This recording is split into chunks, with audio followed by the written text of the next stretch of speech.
Hello students, मैं विशाल गुप्ता आपका teacher. कैसे हो आप सब। आज मैं आपको क्लास 12th का इंडियन इकोनॉमी के चैप्टर नंबर रूरल डेवलपमेंट का पार्ट 1 कराने जा रहा हूं। स्टूडेंट्स, मैं इस चैप्टर को 2 पार्ट में करूंगा। आज इसका पहला वीडियो मैं आपको दे रहा हूं, ठीक है जी। आप इसको अंडरस्टैंड करिए।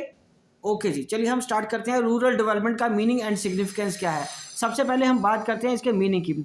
Rural development means an action plan for the social economic growth of the rural areas. The action plan is to focus on the lingering and emerging challenges in the rural area. The principal lingering challenges are, students यहाँ से मैं एक बार दोबारा आपको पहले मतलब बता दूं कि रूरल डेवलपमेंट का मतलब क्या होता है कि ये एक एक्शन प्लान तैयार करना है सोशल एंड इकोनॉमिक ग्रोथ दोनों के लिए, ठीक है जी। रूरल एरिया के दोनों सोशल और इकोनॉमिक ग्रोथ दोनों के लिए हमें एक एक्शन प्लान तैयार करना है। और ये एक्शन प्लान फोकस किस पे होगा?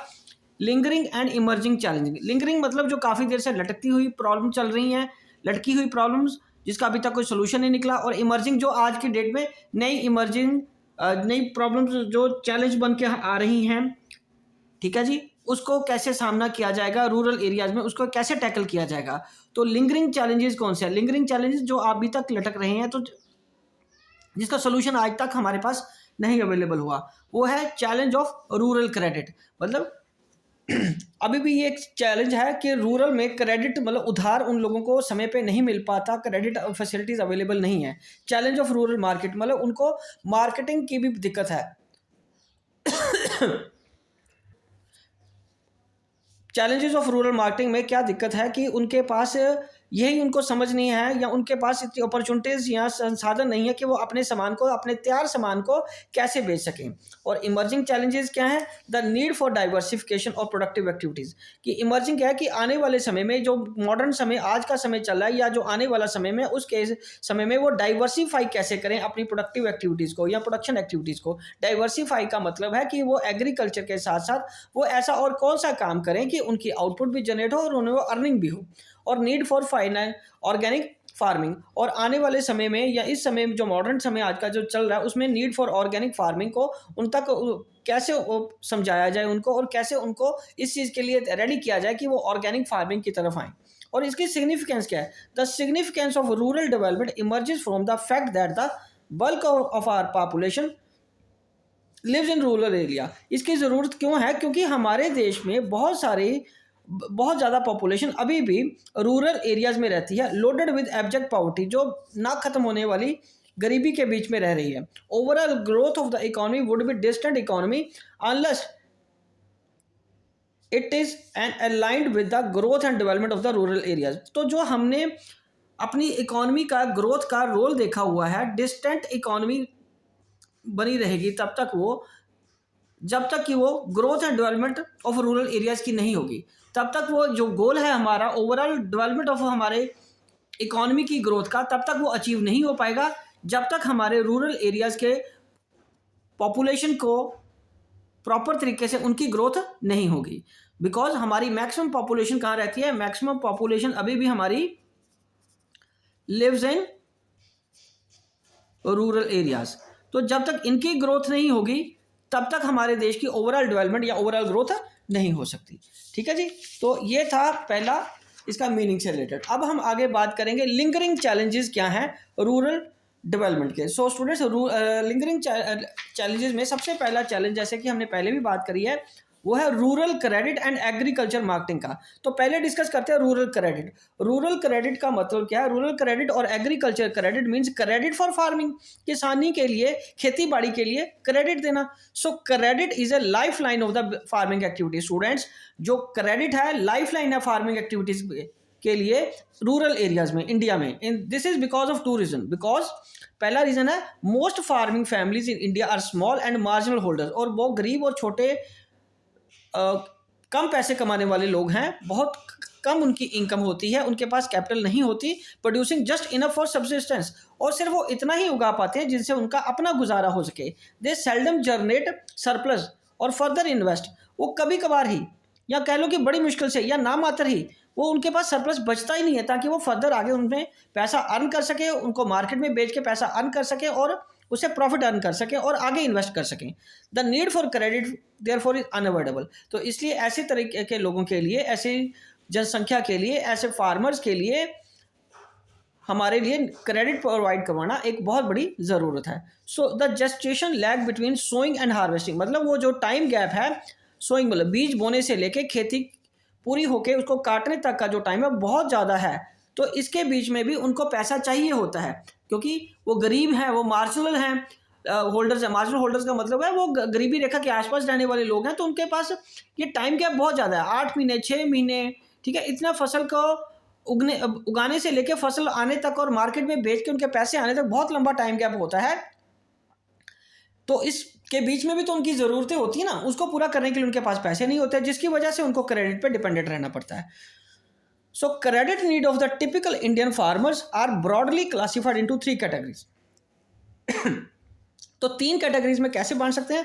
पहला short term credit, it is basically required for the purpose of inputs like seeds, fertilisers and pesticides and insecticides beside making payment of the electricity bill.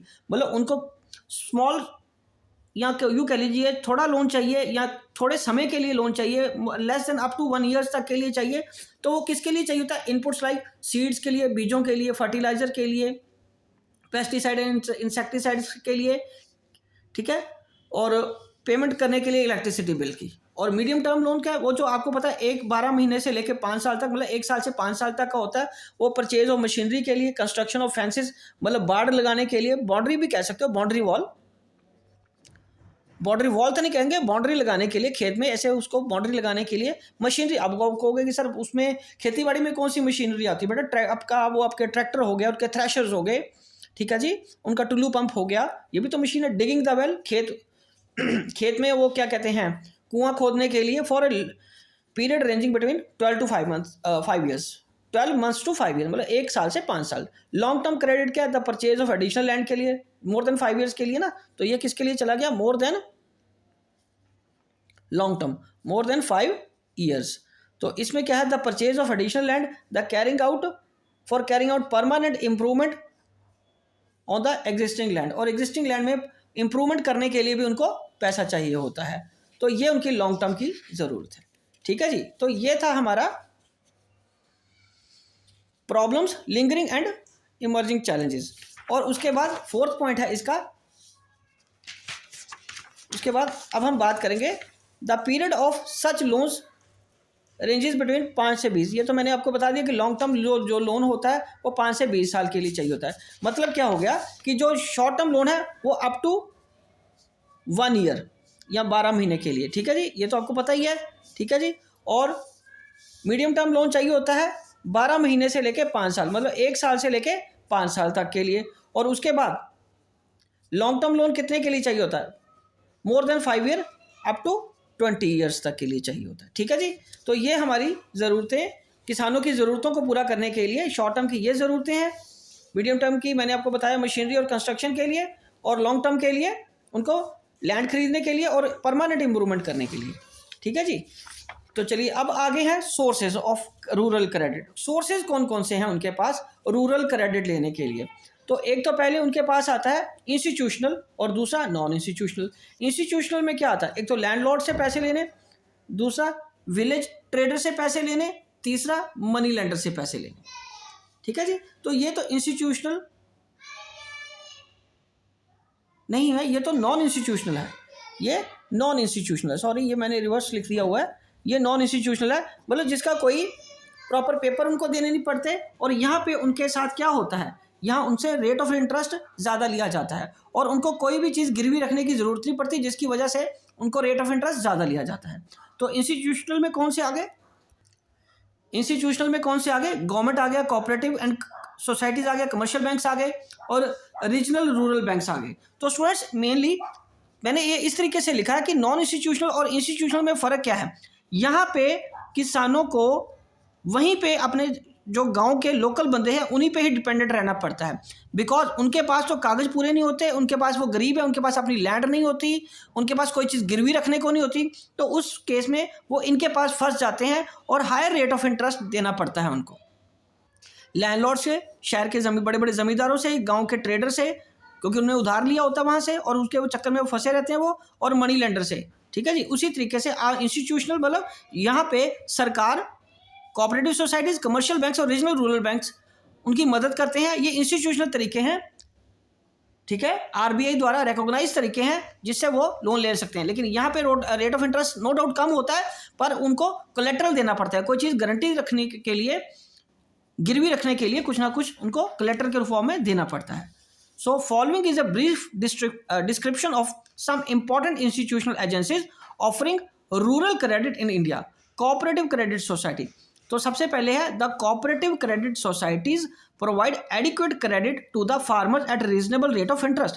जो कोऑपरेटिव सोसाइटीज हैं वो adequate उनको उधार देती हैं, मतलब सही मात्रा में जितनी उनकी ज़रूरत होती है उसको पूरा करने के लिए उनको उधार देती हैं, क्रेडिट फैसिलिटीज़ अवेलेबल कराती हैं उनकी ज़रूरतों को देखते हुए at a reasonable rate of interest, ना कि बहुत ज़्यादा इंटरेस्ट चार्ज करते हुए कम इंटरेस्ट पे उनको लोन दिया जाता है। These societies also provide guidance in diverse agriculture operations with a view to raising crop productivity, मतलब वो क्रॉप की प्रोडक्टिविटी, उत्पादन करने की क्षमता को बढ़ाने के लिए भी उनको गाइडेंस देती है और डाइवर्स एग्रीकल्चर ऑपरेशंस करने को प्रमोट करती है और उनको इंकरेज करती है। Currently cooperative societies account for 16 to 17% of the rural credit. ठीक है, रूरल क्रेडिट वो कितना 16 से 17% कौन दे रहे हैं? कोऑपरेटिव सोसाइटीज दे रहे हैं। उसके बाद these societies are to ensure timely and rapid flow of credit to the farmers. उसके बाद ये क्या इंश्योर करते हैं कि उनको समय पे और तेजी से जल्दी से उनको उनकी ज़रूरतें पूरा करने के लिए उधार मिल सके। एलिमिनेशन ऑफ मनी लेंडर्स, मतलब जो बिचौलिए हैं या मनी लेंडर्स हैं एज क्रेडिट एजेंसीज जो बने रहते हैं उनके लिए उनको दूर करना, ताकि डायरेक्ट किसान कोऑपरेटिव सोसाइटी के पास आ सके। Spread credit facilities across all the regions of the country, और क्रेडिट फैसिलिटीज अरेंज कराना सारी कंट्री में। ठीक है जी, ओके जी। तो ये था कोऑपरेटिव सोसाइटीज़ का। और उसके बाद है provision of adequate credit in areas covered by special programmes and developments, मतलब कोऑपरेटिव सोसाइटीज़ का ये काम होता है एडिक्वेट क्रेडिट वो एरिया में जहाँ स्पेशल प्रोग्राम फॉर डेवलपमेंट चलाए गए हैं वहाँ तक भी इसको पहुँचाना। ठीक है जी। तो अब हम आगे बात करते हैं state Bank of India and other commercial banks की। तो स्टेट बैंक कब इस्टेब्लिश हुआ था? 1955 में, with a focus on rural credit. The government realise that the rural credit needs could not be met by the cooperative credit societies loan. सरकार को लगा कि रूरल क्रेडिट की जो ज़रूरतें हैं वो सिर्फ कोऑपरेटिव सोसाइटीज़ ही पूरा नहीं कर पाएंगे, तो इसलिए उन्होंने बैंक्स को और कमर्शियल बैंक्स को आगे आने को कहा और इम्पोर्टेंट रोल प्ले करने को कहा, और उन्होंने ज़रूरत महसूस की कि कमर्शियल बैंक को अपना ये इंपॉर्टेंट रोल निभाना चाहिए रूरल क्रेडिट प्रोवाइड करने के लिए। This prompted nationalism of the certain banks in the 1969। Nationalism नहीं, नेशनलाइजेशन, ठीक है, राष्ट्रीयकरण जिसको बोलते हैं। So nationalised commercial banks were directed to offer credit directly to the farmers as well as indirectly through the cooperative society. तो nationalise जो commercial bank थे वो डायरेक्टली क्रेडिट दे रहे थे, ऑफर कर रहे थे टू द फार्मर्स और इनडायरेक्टली थ्रू कोऑपरेटिव सोसाइटीज़, क्योंकि कोऑपरेटिव सोसाइटीज़ भी तो बैंक से उधार लेती है ना, कमर्शियल बैंक से, तो वो उनसे लेके भी फार्मर्स को उधार मिल रहा था और डायरेक्टली भी वो बैंक से उधार ले पा रहे थे किसान। अब दो तरह से वो उधार ले पा रहे थे, एक तो स्टेट बैंक ऑफ इंडिया और कमर्शियल बैंक से डायरेक्टली, और थ्रू कोऑपरेटिव सोसाइटी भी उधार ले पा रहे थे।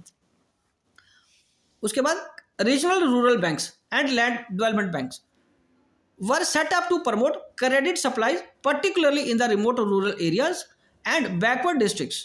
These banks operate at the district level and are under obligation to focus of weaker section of the rural population. मतलब ये जो बैंक एस्टेब्लिश किए गए, ठीक है, to promote credit supplies particularly the remote, दूर दराज के एरिया में, गांव के एरिया में जहाँ पे दूर दराज तक कोई नहीं जा पाता, वहाँ पे ये इस्टेब्लिश किए गए बैकवर्ड डिस्ट्रिक्ट में, पिछड़े हुए डिस्ट्रिक्ट में देश के।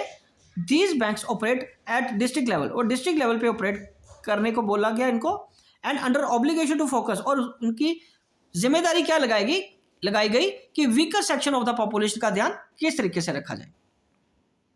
ठीक है जी। उसके बाद है नबार्ड। नबार्ड एक इंपॉर्टेंट इंस्टीट्यूशन बन गया है अब, national bank for agriculture and rural development. So it is an apex institution handling policy, planning and operations in the field of rural credit and related economic activities. तो ये एक मेन बैंक बन गया जो हैंडल करता है policies को, planning and operations in the field of rural credit, जो रूरल क्रेडिट की प्रॉब्लम्स को अंडरस्टैंड करके लोगों तक, किसानों तक, ग्रामीण तक पैसा उधार पहुंचाने की ज़रूरत को, उनकी ज़रूरत को पूरा कर रहा है और उससे रिलेटेड इकोनॉमिक एक्टिविटीज़ कर रहा है। ये कब इस्टेब्लिश किया गया था? 1982 में। यहाँ मैंने लिखा ज़रूर है कि इसके फंक्शन एज फॉलोज है, बट ये इनके फंक्शंस को मैं आपको अगली वीडियो में कंटिन्यू करूँगा। तो ये वीडियो अब हम यहीं पे कंक्लूड करते हैं। बाकी जो इसका रिमेनिंग चैप्टर है या रिमेनिंग पोर्शन है इस चैप्टर का, मैं आपको अगली वीडियो में कराऊंगा। ठीक है जी, आई होप कि आपको अच्छी तरह समझ आ गया होगा। ठीक है जी, ओके, डन।